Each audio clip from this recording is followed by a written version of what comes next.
Il existe une vérité que personne n'ose vous révéler. Vos blessures ne sont pas le fruit du hasard. Osho a passé sa vie à provoquer les esprits en révélant que la souffrance que vous portez n'est pas une erreur cosmique. C'est un choix délibéré, une nécessité. Et si je vous disais que vous avez été brisé sciemment, que vos cicatrices sont des marques de sélection et non de rejet, la plupart des gens passent leur existence à tenter de se réparer, comme s'ils étaient défectueux. Osho voyait les choses d'une manière radicalement différente. Il affirmait que les âmes intactes, celles qui n'ont jamais été ébranlées par la souffrance, sont les plus vides spirituellement. Elles vivent à la surface de l'existence, sans jamais effleurer les profondeurs, là où réside la véritable essence. Vous êtes-vous déjà demandé pourquoi votre vie était plus ardue que celle des autres ? Pourquoi vous avez dû endurer des peines qui semblent disproportionnées? Osho avait une réponse qui s'oppose à tout ce qu'on vous a inculqué sur le bonheur et la réussite. Il disait « Seuls ceux qui se sont perdus peuvent être retrouvés. Seuls ceux qui ont été brisés peuvent être reconstruits en quelque chose qui transcende l'humanité elle-même. » Mais voici le point que personne ne vous expose. Être choisi par l'univers pour traverser cette épreuve ne signifie pas que vous êtes spécial au sens où l'ego l'entend. Cela signifie que vous avez été jugé assez fort pour supporter la destruction nécessaire, assez fort pour mourir tout en restant vivant. Et si vous regardez encore, c'est parce qu'au plus profond de vous, une voix reconnaît cette vérité, une voix qui sait que vos blessures servent un dessein plus grand que vous ne pouvez l'imaginer. Osho établissait une distinction cruciale, que la plupart des gens ne saisissent jamais.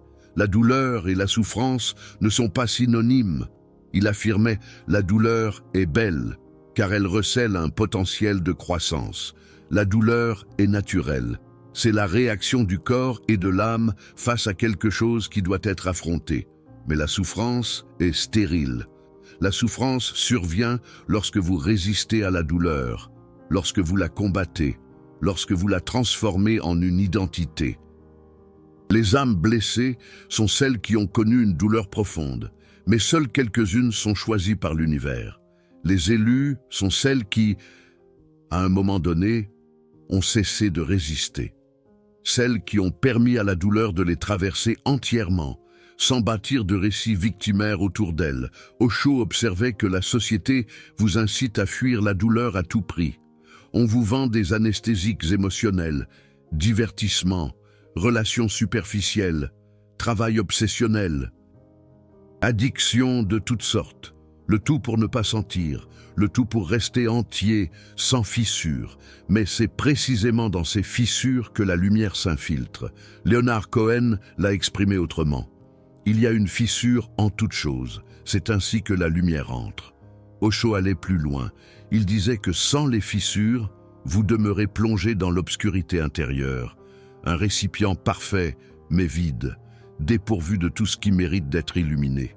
Alors, lorsque l'univers vous brise, ce n'est pas par cruauté, c'est une préparation. Il vous prépare à recevoir quelque chose que les âmes intactes ne peuvent contenir. Il crée un vide en vous, car seul le vide peut être comblé par le divin. Si vous êtes parvenu jusqu'ici, vous avez déjà saisi une vérité fondamentale. Vos blessures ne sont pas des défauts, ce sont des ouvertures. Et voici une action que vous pouvez entreprendre dès maintenant. Cessez de vouloir refermer ces ouvertures.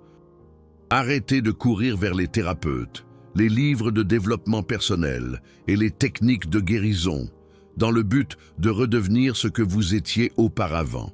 Vous ne serez plus jamais cette personne, et c'est une bénédiction et non une malédiction. Osho enseignait une méditation simple à cet effet. Asseyez-vous avec votre douleur. Ne tentez pas de la réparer, de l'analyser ou de la comprendre. Contentez-vous de vous asseoir avec elle. Comme vous vous assoiriez avec un vieil ami. Observez-la sans jugement. Prenez conscience qu'elle n'est pas vous. C'est simplement quelque chose qui se manifeste à travers vous. Lorsque vous faites cela, quelque chose d'extraordinaire se produit. La douleur se transforme, elle ne disparaît pas, mais elle perd le pouvoir de vous contrôler. Et vous commencez à comprendre pourquoi vous avez été choisi. Il existe un concept ancien en psychologie et en spiritualité, celui du guérisseur blessé. Osho en parlait d'une manière qu'aucun psychologue n'oserait.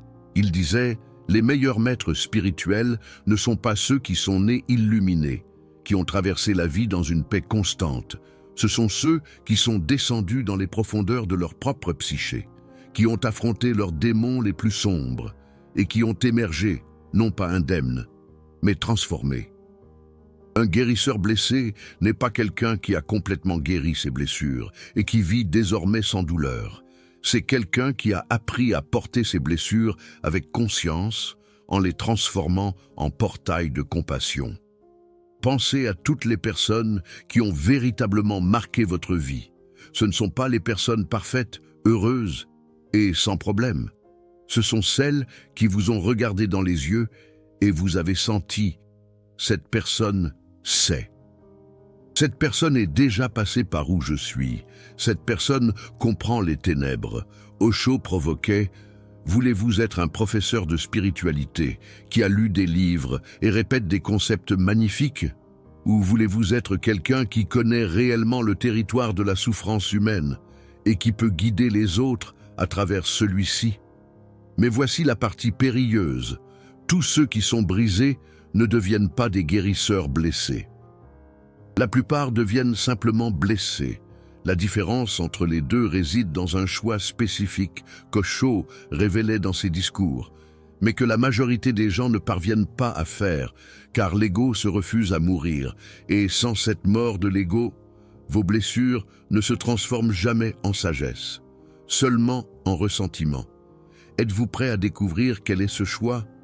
Osho enseignait qu'il existe un moment décisif dans le parcours de toute personne brisée. Un moment où deux chemins s'offrent à vous. Le premier chemin est celui de l'identification. Vous regardez vos blessures et vous dites « c'est ce que je suis ». Je suis une personne traumatisée, je suis une victime, je suis quelqu'un qui a été abandonné, maltraité, rejeté, négligé. Et vous bâtissez toute votre identité autour de cette histoire. Ce chemin vous apporte quelque chose de précieux, de la validation, de la sympathie, une explication à tous vos comportements. Une raison pour laquelle vous n'avez pas à assumer la responsabilité de votre vie. Après tout, vous avez été brisé. Comment pourrait-on attendre de vous que vous fonctionniez normalement? Le second chemin est celui du témoin. Vous regardez vos blessures et vous dites « cela s'est produit à travers moi, mais ce n'est pas ce que je suis. Je suis la conscience qui observe ces blessures. Je suis l'espace dans lequel cette douleur surgit et s'évanouit. » Osho était brutal sur ce point. Il disait « acceptez la douleur, acceptez les blessures, acceptez-vous tel que vous êtes. Ne feignez pas de rire alors que votre cœur pleure. Mais ne devenez pas non plus la douleur. Ne confondez pas le contenu de votre expérience avec votre essence. C'est ce choix qui distingue les personnes blessées des guérisseurs blessés. Les personnes blessées disent « regardez ce qu'on m'a fait ». Les guérisseurs blessés disent « regardez ce que j'ai découvert grâce à cela ». Les personnes blessées utilisent leurs cicatrices comme des boucliers. « N'approchez pas, ne me faites pas confiance, n'attendez rien de moi, je suis brisé ». Les guérisseurs blessés utilisent leurs cicatrices comme des cartes. « J'ai déjà traversé ce territoire sombre, je connais les dangers, laissez-moi vous montrer un chemin pour le traverser. » Et voici quelque chose qui va complètement changer votre façon de voir vos expériences passées. L'univers ne vous a pas choisi pour être brisé parce que vous étiez faible. Il vous a choisi parce que vous étiez assez fort pour ne pas vous détruire complètement dans le processus. Pensez-y, combien de personnes traversent une fraction de ce que vous avez vécu et s'effondrent complètement? Combien deviennent dépendantes, s'isolent, abandonnent la vie? Vous êtes toujours là, vous cherchez toujours, vous essayez toujours de comprendre. Ce n'est pas un accident. C'est la preuve d'une force intérieure que vous ne reconnaissez même pas vous-même. L'univers a vu cette force avant vous. et il vous a brisé, non pas pour vous détruire, mais pour vous révéler. Osho avait une observation perturbante sur les personnes qui n'ont jamais souffert profondément. Elles vivent, mais ne sont jamais vraiment vivantes. Il disait « Regardez les personnes qui ont eu des vies faciles, qui ont grandi aimées, protégées, sans grand traumatisme. Observez comment elles se meuvent dans le monde. Il y a une certaine superficialité en elles, une incapacité à comprendre la profondeur réelle. Ce n'est pas de leur faute. Elles n'ont simplement jamais été forcées d'aller à l'intérieur. Elles n'ont jamais eu de raison de questionner la réalité, de chercher des significations plus profondes, d'affronter les mystères de l'existence. Les personnes brisées n'ont pas le choix. La douleur les force à aller à l'intérieur. Les oblige à confronter des questions que les personnes confortables peuvent éviter toute leur vie. Qui suis-je vraiment? Qu'est-ce qui est réel? Qu'est-ce qui importe quand tout ce que je pensais être solide s'effondre? Osho observait que toutes les grandes figures spirituelles de l'histoire ont traversé une forme de rupture.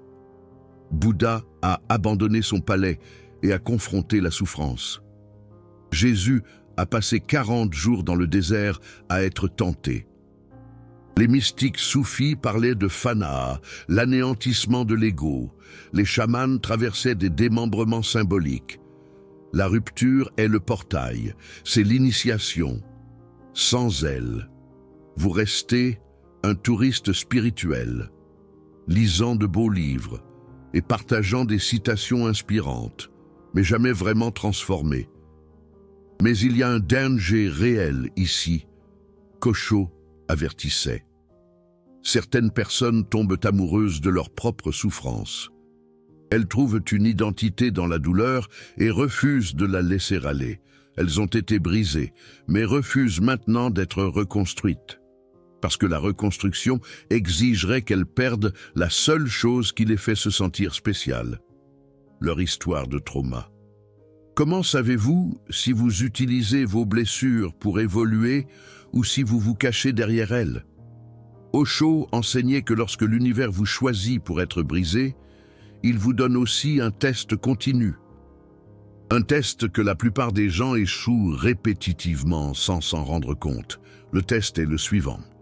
Allez-vous utiliser votre douleur pour créer plus de souffrance ou pour créer de la compassion? Les personnes qui ont échoué au test deviennent amères. Elles disent « Le monde m'a blessé, alors maintenant je vais blesser en retour ». Elles projettent leur douleur sur tout le monde autour d'elles. Relations toxiques, manipulation émotionnelle, victimisation chronique. Elles ont été brisées et maintenant elles veulent briser les autres. Osho voyait cela comme une tragédie suprême. Quelqu'un qui a reçu l'opportunité de transformation à travers la souffrance et l'a gaspillée en devenant juste une source de douleur de plus dans le monde. Les personnes qui réussissent le test deviennent incroyablement compatissantes. Elles comprennent que chaque être humain porte une forme de douleur invisible. Elles arrêtent de juger, arrêtent d'exiger que les autres soient parfaits. Elles voient à travers les masques et les comportements défensifs directement vers la blessure centrale que tout le monde essaie de cacher. Et voici le paradoxe qu'Osho adorait souligner. Ces personnes compatissantes sont souvent vues comme froides ou distantes. Pourquoi? Parce qu'elles ne vont pas alimenter le drama des autres, ne vont pas renforcer les histoires de victimes, ne vont pas vous permettre d'utiliser votre souffrance comme excuse pour éviter de grandir. La vraie compassion, selon Osho, n'est pas la sympathie. La sympathie dit « Pauvre de vous, c'est terrible ce qui est arrivé ». La compassion dit « Je vois votre douleur, je reconnais votre humanité et je suis sûr que vous êtes assez fort pour traverser cela et émerger transformé ». Vous voulez savoir si vous réussissez le test de l'univers. Observez vos relations.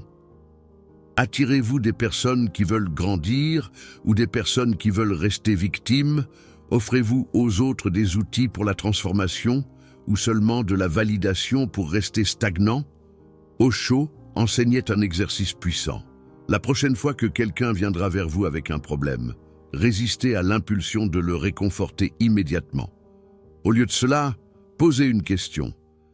Qu'est-ce que cette situation essaie de vous enseigner? C'est ça le test.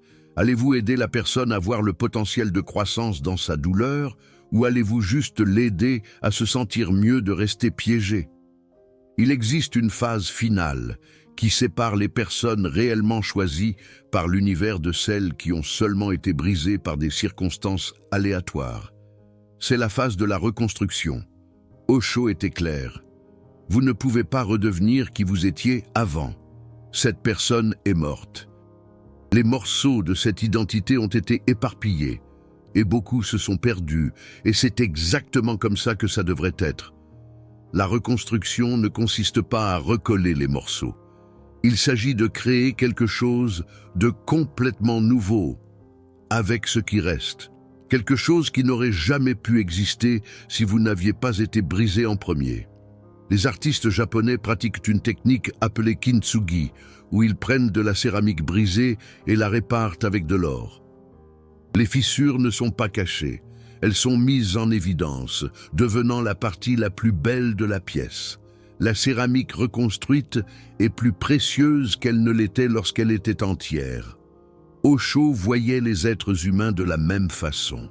Vos fissures, remplies de conscience, de compassion, de sagesse acquise à travers la douleur, vous rendent infiniment plus précieux que vous ne l'étiez lorsque vous étiez entier et inconscient. Mais la plupart des gens résistent à cette reconstruction. Ils veulent revenir à la normale, ils veulent récupérer l'innocence perdue, la confiance aveugle, la capacité de ne pas voir l'obscurité qui existe en eux-mêmes et dans les autres. Osho disait, « Vous ne pouvez pas dévoir ce que vous avez vu. Vous ne pouvez pas déconnaître ce que vous avez connu. La rupture vous a donné des yeux pour voir des vérités que les âmes intactes ne verront jamais. Utilisez ces yeux est votre responsabilité maintenant. Et voici où ça devient vraiment intéressant. Certaines personnes terminent la reconstruction et alors quelque chose d'étrange arrive. Elles réalisent qu'elles ne veulent plus revenir dans le monde normal. Elles ne s'intègrent plus. Et elles doivent faire un choix final qu'Osho disait être le plus difficile de tous. Ce choix va déterminer si vous devenez un maître ou juste une âme guérie. Quand vous terminez la reconstruction, vous n'êtes plus compatible avec la conscience collective. Osho observait cela sans cesse chez ses disciples. Les âmes qui ont traversé une rupture et une transformation authentique découvrent qu'elles ne peuvent plus participer à des conversations superficielles. Elles ne peuvent plus feindre de l'intérêt pour des drames sociaux insignifiants. Elles ne peuvent plus se forcer à appartenir à des groupes qui exigent qu'elles diminuent leur conscience. Ici surgit le choix final, solitude sacrée ou isolement amer. L'isolement amer, c'est quand vous vous éloignez des gens avec ressentiment. Vous pensez, ces gens sont trop limités, trop inconscients, trop superficiels pour moi. Vous vous placez au-dessus d'eux. Vous vous sentez supérieur. Vous êtes seul et malheureux à cause de cela. La solitude sacrée est différente. C'est quand vous reconnaissez que votre voyage vous a mené à un endroit où peu de gens peuvent vous accompagner. Et vous acceptez cela sans jugement. Vous ne vous sentez pas supérieur, juste différent.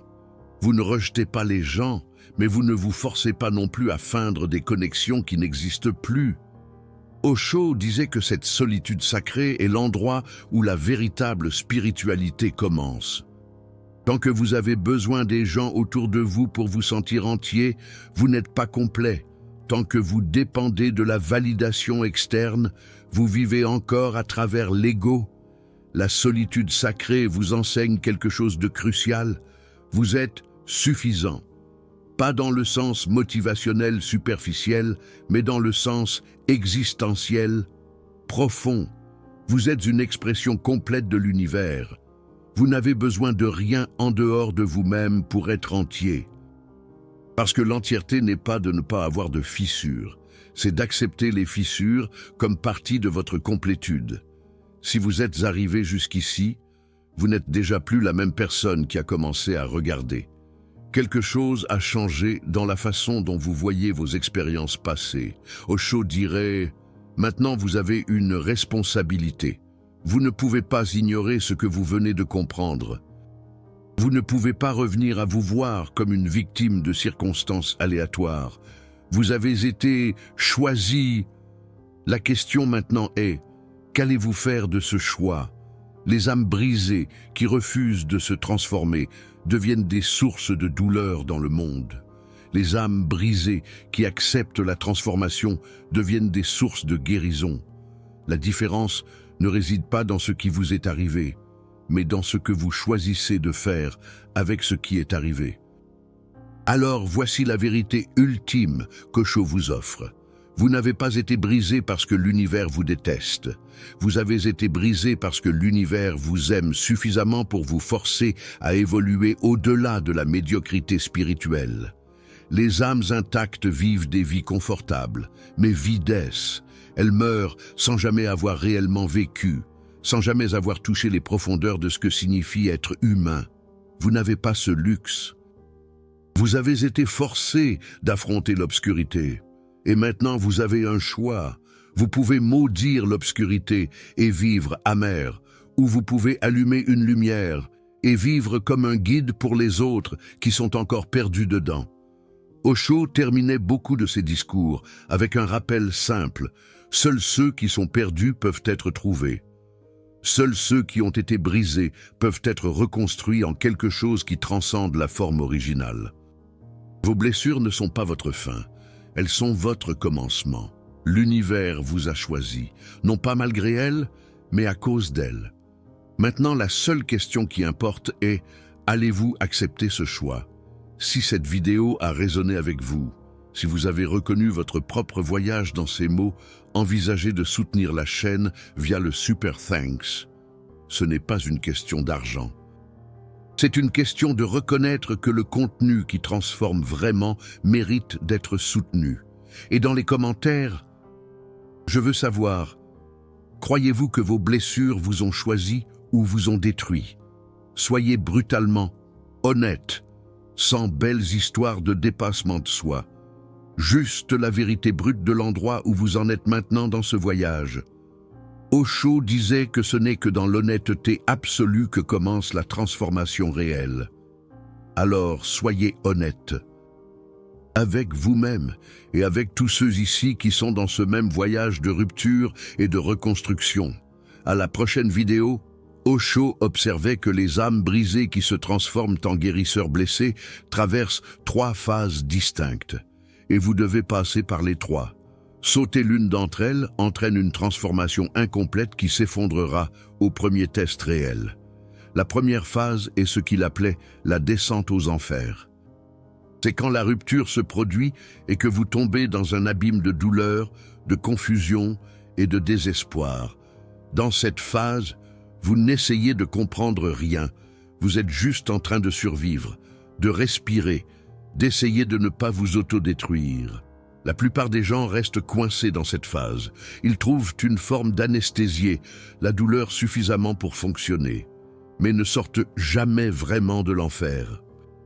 Apprennent juste à y vivre avec un peu plus de confort. Osho disait, vous devez descendre complètement.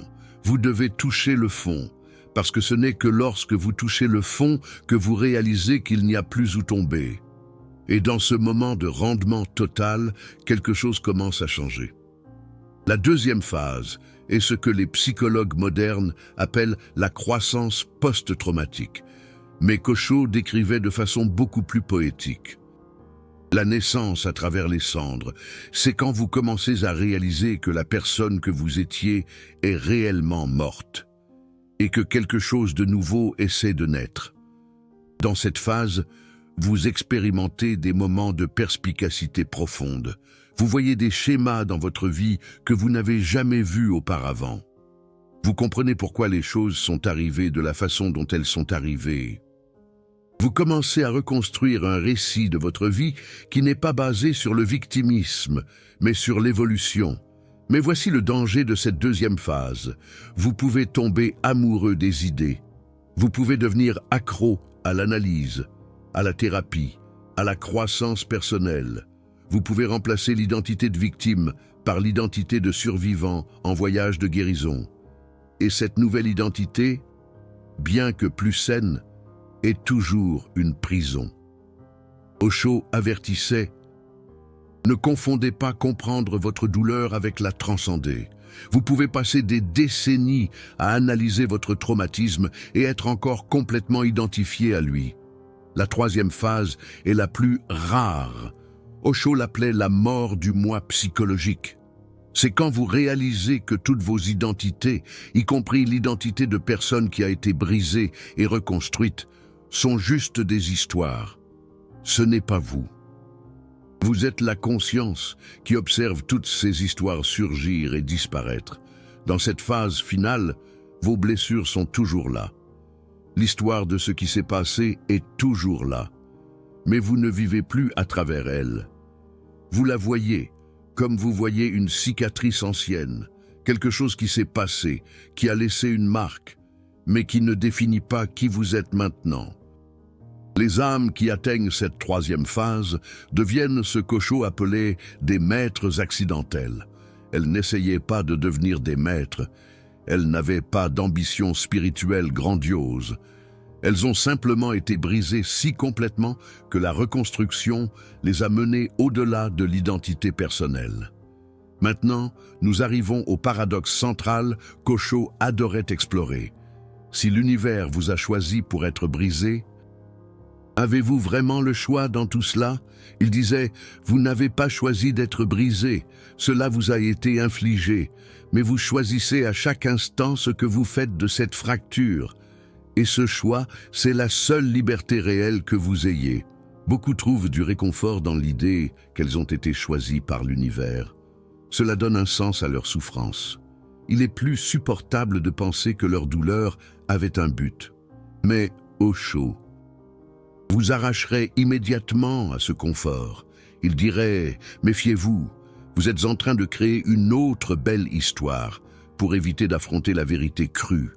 La vérité, c'est qu'il n'y a peut-être aucun sens cosmique à votre souffrance. Peut-être avez-vous juste été brisé par des circonstances aléatoires, dans un univers indifférent.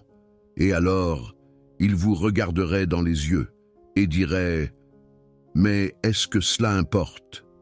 Ce qui importe, c'est ce que vous faites maintenant. Vous pouvez créer du sens à travers la façon dont vous répondez. Vous pouvez transformer l'aléatoire en sacré à travers votre conscience.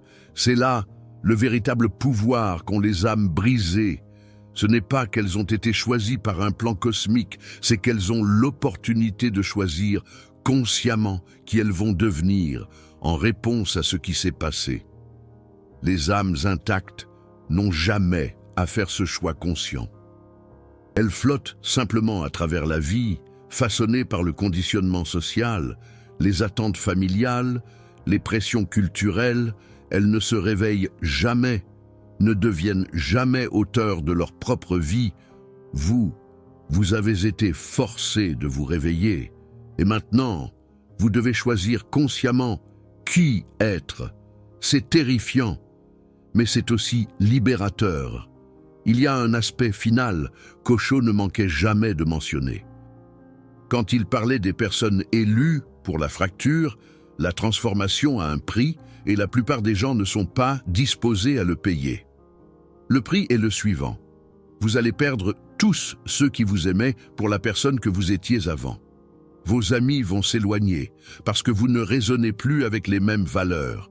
Votre famille va vous trouver étrange parce que vous ne vous intégrez plus dans les rôles qu'ils attendaient de vous. Vos partenaires romantiques vont vous quitter parce que la personne dont ils sont tombés amoureux n'existe plus. Osho était brutal à ce sujet. Il disait, si vous voulez une transformation réelle, préparez-vous à être seul. Parce qu'une transformation véritable n'est pas compatible avec des relations basées sur la personne que vous étiez. La plupart des gens, lorsqu'ils sont confrontés à ce prix, reculent. Ils choisissent de rester brisés, mais familiers. Plutôt que de devenir entier, mais étranger, ils sacrifient la transformation pour maintenir des connexions qui, au fond, savent être superficielles. Mais voici ce qu'Osho révélait. De l'autre côté de cette solitude, il existe une nouvelle forme de connexion, une forme basée, non pas sur des rôles et des attentes, mais sur une reconnaissance de conscience à conscience. Quand vous terminez la transformation, vous attirez des personnes qui vous voient pour ce que vous êtes maintenant, pas pour ce que vous étiez. Et ces connexions, bien que plus rares, sont infiniment plus profondes. Vous aurez peut-être moins de personnes dans votre vie, mais chacune d'entre elles vous voit réellement. Chacune d'entre elles trouve quelque chose en vous qui résonne avec quelque chose en elles. Ce n'est plus une question de combler des besoins émotionnels ou de maintenir des apparences sociales. C'est une question de deux consciences, se reconnaissant à travers les masques que tous portent. Et voici la dernière vérité qu'Osho vous offre. Vous savez déjà ce que vous devez faire. Vous le saviez avant même de regarder cette vidéo. Mais savoir ne suffit pas. La plupart des gens meurent avec la musique encore en eux, parce qu'ils savaient, mais n'ont pas agi. Alors, la seule question réelle est: allez-vous agir? Osho proposait une méditation simple pour les personnes qui ont été brisées et qui essaient de se transformer. Asseyez-vous en silence, ramenez à l'esprit la pire chose qui vous soit jamais arrivée, la blessure la plus profonde. N'évitez pas, n'édulcorez pas, regardez-la directement. Maintenant, demandez-vous: qui regarde cette blessure? La blessure ne peut pas se regarder elle-même. Alors, qui êtes-vous? Qui regardez?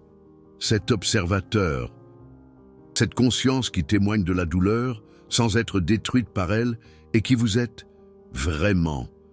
Pas l'histoire, pas le trauma, pas l'identité construite autour de la souffrance. Vous êtes l'espace dans lequel tout cela surgit et disparaît. Et cet espace ne peut jamais être brisé parce qu'il n'a pas de forme. C'est la libération finale. Osho pointait: vous n'avez pas besoin de réparer la fracture. Vous devez réaliser que ce que vous êtes réellement n'a jamais été brisé et ne pourra jamais l'être. Les blessures sont réelles, la douleur est réelle, l'histoire est réelle. Mais vous n'êtes aucune de ces choses. Vous êtes le témoin de toutes. Et quand vous réalisez cela, complètement, pas intellectuellement, mais existentiellement, quelque chose d'extraordinaire se produit. Vous arrêtez d'essayer de vous réparer. Vous arrêtez de résister à votre histoire. Vous arrêtez d'avoir besoin que les choses aient été différentes. Vous existez simplement, complet dans votre incomplétude, entier dans votre fracture, parfait dans votre imperfection. C'est ce que signifie être choisi par l'univers. Pas pour souffrir, mais pour s'éveiller à travers la souffrance, à quelque chose qui était toujours là, attendant que vous regardiez dans la bonne direction.